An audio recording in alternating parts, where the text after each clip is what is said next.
नमस्कार साथियों, मैं पीएच नेटवर्क से बोल रहा हूँ। मेरा नाम है प्रदीप होंडो। आशा करता हूँ कि आप सब सकुशल होंगे, ठीक होंगे। आप परिवार सहित खुश रहे, प्रसन्न रहे, यही हमारी भगवान से प्रार्थना है। प्रियंक खड़गे जो कर्नाटका सरकार में एक मंत्री है, उन्होंने एक बयान दिया है कि अगर हमारी सरकार केंद्र में आ जाएगी तो हम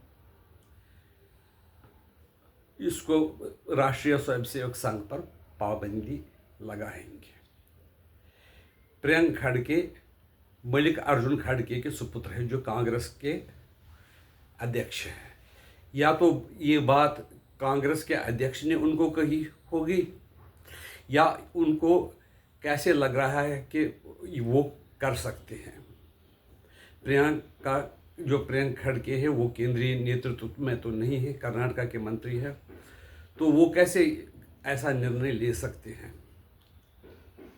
या तो कांग्रेस के हायर सर्कल्स में ये बात चल रही होगी कि हमें राष्ट्रीय स्वयंसेवक संघ को प्रतिबंधित करना है। क्या कारण हो सकता है? राष्ट्रीय स्वयंसेवक संघ ने ऐसा कौन सा कार्य किया जिसके कारण उन पर प्रतिबंध लगाया जाना चाहिए? क्या उन्होंने नफरत फैलाई? क्या उन्होंने हथियार चलाए? क्या उन्होंने पत्थरबाजी की? क्या उन्होंने सरकारी ज़मीनों पर कब्जा किया? क्या उन्होंने मज़ार सड़कों पर बनाए? क्या उन्होंने ये कहा कि जो विदेशी है उनको यहाँ रहने दीजिए, उनको वोटर लिस्ट में नाम दीजिए, चढ़ा दीजिए, उनको ज़मीन दीजिए, उनको राशन दीजिए? तो फिर किस बात के लिए प्रियंक खड़गे ऐसा कहते हैं कि जब हम केंद्र में आएंगे तो हम केंद्र सरकार जो है राष्ट्रीय स्वयंसेवक संघ पर पाबंदी लगा दी। दूसरी बात है, जो ये भारतीय राष्ट्रीय कांग्रेस है, वो सेंटर में कब पावर में आएगी उसकी कोई उम्मीद नहीं है। लग रहा है कि 5-10 साल तक अभी उनको रुकना पड़ेगा। और अगर वो राष्ट्रीय स्वयंसेवक संघ पर पाबंदी लगा देंगे तो उससे देश की क्या प्रतिक्रिया रहेगी, देश के लोग इसको क्या सोचेंगे, कौन लोग खुश होंगे, और देश में जो गड़बड़ करना चाहते हैं वो कितनी ज़्यादा गड़बड़ कर सकते हैं, इसका अंदाज़ा शायद प्रियंक खड़गे और अगर कांग्रेस के अध्यक्ष के साथ उनकी बात हुई या राहुल गांधी के साथ उनकी बात हुई तो उसका अंदाज़ा उनको नहीं है। इससे पहले भी राष्ट्रीय स्वयंसेवक संघ पर पाबंदी लगाई गई थी 1948 में।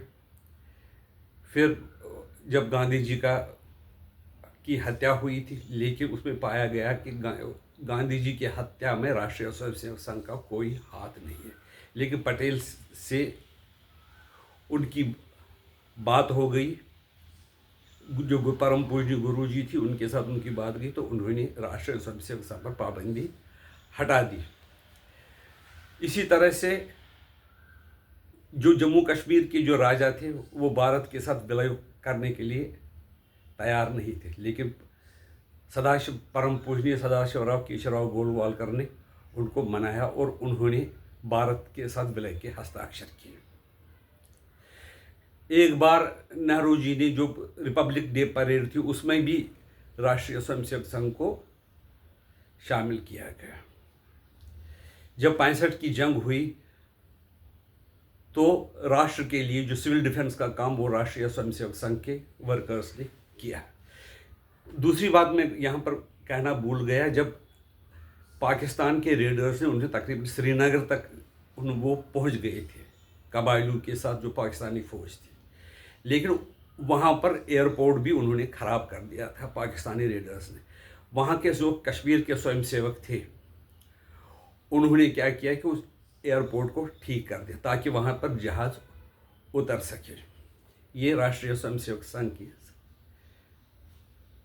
का अप्रोच है और ये उनकी सेवा है। जब 77 में भी इंदिरा जी ने जब 75 की इमरजेंसी लगाई थी तो 77 में उन्होंने खुद ही पाबंदी हटा दी। अगर आरएसएस इतनी ख़राब थी तो इंदिरा जी ने अगर उन पर पाबंदी लगाई थी फिर क्यों हटाए?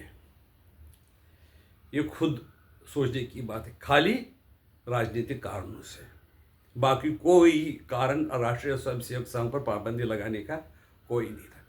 जब 77 में जनता पार्टी की सरकार आ गई तो वहाँ के एक गवर्नर थे आंध्र प्रदेश के, तो वहाँ पर जो बाढ़ आई तो बाढ़ में राष्ट्रीय स्वयंसेवक संघ ने बिना अपनी सेहत की सोच कर, अपनी ये सेहत का, अपने शरीर का सोचे बिना ही वहाँ पर लोगों की सहायता की। तो क्या कहा गया, तो वहाँ के गवर्नर ने कहा था कि RSS means ready for self service. पहले जो जयप्रकाश नारायण जो अपने आप को सोशलिस्ट बताते थे, माओइस्ट माओ को अपना नेता बनाते थे, लेकिन जब 75 में उन्होंने आंदोलन किया, जिसके बाद इमरजेंसी डिक्लेयर की गई, तो अखबार वालों ने पूछा कि आप राष्ट्रीय स्वयंसेवक संघ की सहायता क्यों ले रहे हैं। तो उन्होंने कहा अगर वो फैसिस्ट है, मैं भी फैसिस्ट हूँ, लेकिन इमरजेंसी में किस तरह से जो लिटरेचर की सेवा करनी थी, मतलब अंडरग्राउंड जो काम किया था, वो किस तरह से लोगों में जागरूकता कैसे लाई, वो काम राष्ट्रीय स्वयंसेवक ने किया। राष्ट्रीय स्वयंसेवक संघ के अगर जितने भी चैप्टर देखें वो तो प्रशंसा से भरे हुए होंगे। आदिवासियों में कौन काम कर रहा है? राष्ट्रीय स्वयंसेवक संघ। जो विघटनकारी शक्तियां भारत में पनपती है वक्त कभी कभी टाइम पर, तो लोगों को समझाने का काम और उनका मुकाबला करने का काम कौन कर रहा है? राष्ट्रीय स्वयंसेवक संघ। राष्ट्रीय स्वयंसेवक संघ ने इस देश के लिए क्या नहीं किया, ये प्रियंक खड़गे को पहले सोचना चाहिए, उसके बाद ये पाबंदी की बात करनी चाहिए। अगर वो कांग्रेस का कोई प्लान है तो मैं ये बता दूं, शायद अगर ये वो सोचते हैं कि वो कांग्रेस फिर केंद्र में कभी नहीं आएगी और न राष्ट्रीय स्वयंसेवक संघ पर पाबंदी लगा सकते।